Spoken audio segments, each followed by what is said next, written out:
नाशिकमध्ये शिवसेनेच्या विलास शिंदे यांनी देखील शक्ती प्रदर्शन केलं। प्रभाग क्रमांक 8 मधून अर्ज दाखल ते करणार आहेत। नुकताच विलास शिंदे यांनी ठाकरेंच्या शिवसेनेमधून एकनाथ शिंदे यांच्या शिवसेनेमध्ये पक्षप्रवेश केलेला होता।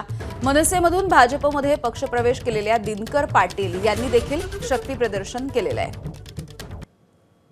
तर नाशिकमधली ही दोन दृश्य आपण बघतोय। ठाकरेंच्या शिवसेनेमधून शिंदेंच्या शिवसेनेमध्ये गेलेले विलास शिंदे यांचं हे शक्ती प्रदर्शन आणि दुसरीकडे मनसेमधून भाजपमध्ये अगदी काही दिवसांपूर्वी ज्यांनी पक्षप्रवेश केला या दिनकर पाटील यांनी देखील एक रॅली काढलेली होती। अनेक कार्यकर्ते यामध्ये सहभागी झालेले आहेत।